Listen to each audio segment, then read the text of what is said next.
Since the 1979 Islamic Revolution, U.S. television viewers have watched massive crowds in Iran shouting death to America. Recently, tens of thousands of Iranians turned out to mark the 34th anniversary of the seizure of the U.S. Embassy in Tehran. That historical legacy still haunts many Americans. Now that negotiations between Iran and world powers have resumed, some U.S. political leaders are expressing concern about potential outcomes. Adam Arely is a former U.S. ambassador to Bahrain. The questions being asked in America is no deal better than a bad deal. And that's why you see people on the Hill and others saying, slow down, don't be fooled. Negotiators are currently working on an interim agreement that would put limits on Iran's nuclear program. In return, there would be some easing of severe economic sanctions currently crippling Iran's economy. Republicans in Congress accuse the Obama administration of agreeing to allow the Iranians to continue to enrich uranium, an idea they say is fatally flawed.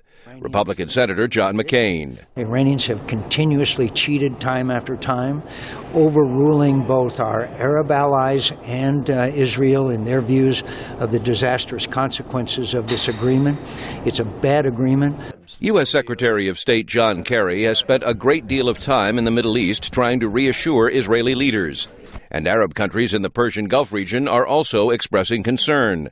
Again, Adam Arely. We do not want to go to war with Iran. And the nuclear program could lead to war. Let's be clear. You know, everybody in the region is terrified of Iran getting a nuclear weapon. And if a deal is struck, Secretary Kerry will have to sell it. We are convinced that this will put us in a much stronger position because it actually rolls back a danger to the Middle East, to Israel, to our friends in the region, and to ourselves. Americans have already seen some thaw in relations.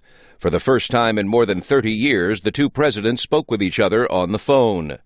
But President Barack Obama says the bottom line remains the same. So our policy is Iran cannot have nuclear weapons. And I'm leaving all options on the table to make sure that we meet that goal. The United States and other countries accuse Iran of seeking nuclear weapons, while Iran insists its program is for peaceful purposes. Meredith Buell, VOA News, Washington.